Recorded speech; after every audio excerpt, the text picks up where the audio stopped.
ಅಧ್ಯಕ್ಷರೇ, ಇವತ್ತು ಕೃಷ್ಣಾ ಮೇಲ್ದಂಡೆ ಯೋಜನೆ ನಮ್ಮ ದೇಶದ ಎರಡನೇ ದೊಡ್ಡ ನೀರಾವರಿ ಯೋಜನೆ. ಇವತ್ತು ನಮ್ಮ 1964ರಿಂದ ಸುಮಾರು 6 ದಶಕಗಳ ಕಾಲ ಈ ನೀರಾವರಿ ಯೋಜನೆ ಪೂರ್ತಿ ಆಗ್ತಾ ಇಲ್ಲ. ದಿವಂಗತ ಲಾಲ್ ಬಹದ್ದೂರ್ ಶಾಸ್ತ್ರಿ ಅಂದಿನ ಪ್ರಧಾನಮಂತ್ರಿಗಳು ಶಿಲಾನ್ಯಾಸ ಮಾಡುವಾಗ ಮೊದಲ ಹಂತ ಮತ್ತು ಎರಡನೇ ಹಂತ, ಮೊದಲ ಹಂತದಲ್ಲಿ 119 TMC, ಎರಡನೇ ಹಂತದಲ್ಲಿ 54 TMC ಒಟ್ಟು ಬಳಕೆ ಮಾಡಿಕೊಂಡು 173 TMC ಬಳಕೆ ಮಾಡ್ಕೊಳ್ಳಿಕ್ಕೆ 120 ಕೋಟಿ ಮಾತ್ರ ಆವಾಗ ಖರ್ಚಾಗ್ತಿತ್ತು. ಅಧ್ಯಕ್ಷರೇ, ಇವತ್ತು 60 ವರ್ಷಗಳಲ್ಲಿ ಕೇವಲ ಹಂತ 1, 3 ಮತ್ತು 2 ಈ ಎರಡೇ ಹಂತಕ್ಕೆ 50,452 ಕೋಟಿ 72 ಲಕ್ಷ ಖರ್ಚಾಗಿದೆ.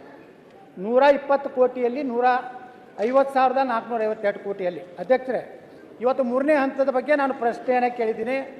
ನೀವು ಪರಿಹಾರ ಎಷ್ಟು ಕೊಡ್ತೀನಿ ಅನ್ನುವಂಥದ್ದನ್ನು ಈಗಾಗಲೇ ಸಚಿವರು ಹೇಳಿದಂತೆ ಇವತ್ತು ನಮ್ಮ ಇಡೀ 524.6 ಈ ಎತ್ತರ ಆಗಬೇಕಾದ್ರೆ ಒಟ್ಟು ಮುಳುಗಡೆ ಜಮೀನು ನೀರಾವರಿ ಏನು ಬ್ಯಾಕ್ ವಾಟರ್ ಸಲುವಾಗಿರುವಂಥದ್ದು 75,563, ಪುನರ್ವಸತಿ ಕೇಂದ್ರಗಳಿಗೆ ಸನ್ಮಾನ್ಯ ಅಧ್ಯಕ್ಷರೇ 6,467, ಕಾಲುವೆಗಳ ನಿರ್ಮಾಣಕ್ಕೆ 51,837 ಎಕರೆ, 1,33,867 ಎಕರೆ ಸ್ವಾಧೀನ ಮಾಡ್ಕೋಬೇಕಾಗಿದೆ.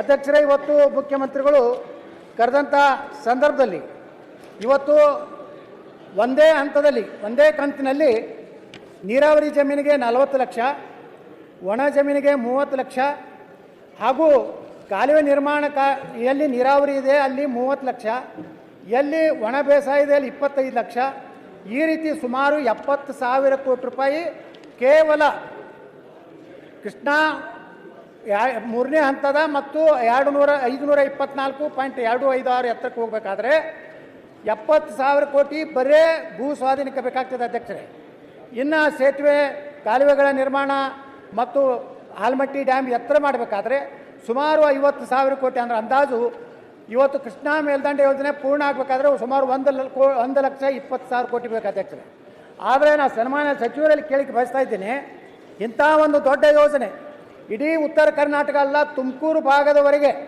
70% ತನ್ನ ಕೃಷ್ಣಾ ಕೊಳ್ಳ ಏನೋ ಅಂತೇಳಿ ನಾವು ಕರೆಸ್ಕೋತಾ ಇದೆ.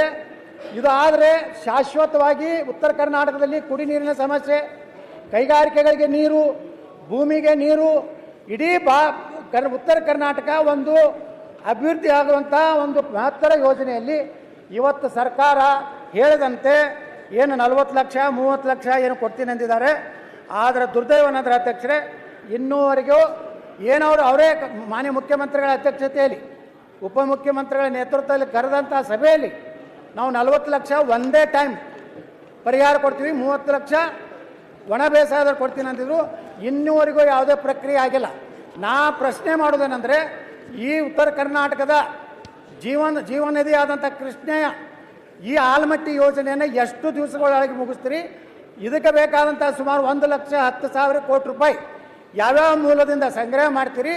ಇದಕ್ಕೊಂದು ಟೈಮ್ ಫಿಕ್ಸ್ ಮಾಡಿ, ಒಂದು ನಿಗದಿ ಮಾಡಿ, ನೀವು ಯಾವುದಾದ್ರೂ ವಿಶ್ವ ಬ್ಯಾಂಕ್ನಿಂದ ಅಥವಾ ಯಾವುದಾದ್ರೂ ಮೂಲದಿಂದ ತಗೊಂಡು ಈ ಯೋಜನೆಯನ್ನು ಎಷ್ಟು ದಿವಸದೊಳಗೆ ಪೂರ್ತಿ ಮಾಡ್ತೀರ ಅನ್ನೋಂಥ ಪ್ರಶ್ನೆಗೆ ಉತ್ತರ ಕೊಡಬೇಕಂತ ಕೇಳ್ಕೊಳ್ತಾ ಇದ್ದೀನಿ. ಅಧ್ಯಕ್ಷರೇ, ಹಿರಿಯ ಶಾಸಕರಂತ ಬಸವಗೌಡ ಪಾಟೀಲ್ ಯತ್ನಾಳ್ರವರು ನಮ್ಮ ಸರ್ಕಾರದ ಭಾಳ ದೂರದೃಷ್ಟಿಯ ಯೋಜನೆಯ ಬಗ್ಗೆ ಚರ್ಚೆ ಮಾಡಿದ್ದಾರೆ. ಬಹುಶಃ ನಮ್ಮ ಸರ್ಕಾರ ನಾವು ಬಂದಮೇಲೆ ಸಿದ್ದರಾಮಯ್ಯನವರು ನಾವು ಎಲ್ಲ ಕೂತ್ಕೊಂಡು ಈ ತೀರ್ಮಾನ ನಾವೇನು ತೆಗೆದುಕೊಂಡಿದ್ದೇವೆ, ಬಹುಶಃ ಯಾರೂ ಇಂಥ ಧೈರ್ಯ ಮಾಡಿರಲಿಲ್ಲ. ಸಿದ್ದರಾಮಯ್ಯನವರು ನಾವು ಎಲ್ಲ ಕೂತ್ಕೊಂಡು ಎಲ್ಲ ಶಾಸಕರನ್ನ ಕೂತ್ಕೊಂಡು ಚರ್ಚೆ ಮಾಡಿ ಹಿಂದೆ ಬೊಮ್ಮಾಯಿಯವ್ರ ಕಾಲದಲ್ಲಿ ಏನಾಗಿತ್ತು ಅದನ್ನು ಮಾರ್ಪಾಟ್ ಮಾಡಿ ಇದನ್ನು ಈ ರೂಪಕ್ಕೆ ತೆಗೆದುಕೊಂಡು ಬಂದಿದ್ದೇವೆ. ಇದಲ್ಲದೆ ನಾನು ಸುಮಾರು 3 ಸತಿ ನಿಮ್ಮ ಸೋಮಣ್ಣವರು ಇದ್ದರು, ಹೋಗಿ ಸೆಂಟ್ರಲ್ ಮಿನಿಸ್ಟರ್ ಭೇಟಿ ಮಾಡಿ 3 ಸತಿ ಡೇಟ್ ಫಿಕ್ಸ್ ಆಗಿತ್ತು. ಡೇಟ್ ಫಿಕ್ಸ್ ಆದಂಥ ಸಂದರ್ಭದಲ್ಲಿ ಒಂದು ಸತಿ ಮಹಾರಾಷ್ಟ್ರದವರು ಅವಾರ್ಡ್ ಆಗಬೇಕು ಅಂತ, ಫಸ್ಟ್ ಅವಾರ್ಡ್ ಮಾಡಿಸ್ಬೇಕು ಅಂತ, ಅವಾರ್ಡ್ ಮಾಡೋದನ್ನ 2013ರಿಂದ ಇವತ್ತವರೆಗೂ ಅವಾರ್ಡ್ ಪಾಸ್ ಮಾಡ್ತಾ ಇಲ್ಲ. ಅವಾರ್ಡ್ ಆಗಬೇಕು ಅಂತೇಳಿ ನಾವು ಪ್ರಯತ್ನ ಮಾಡಿ ಕೊನೆಗೆ ಒಂದು ಸತಿ ಮಹಾರಾಷ್ಟ್ರವರು ಅಡ್ಡ ಹಾಕಿದ್ರು.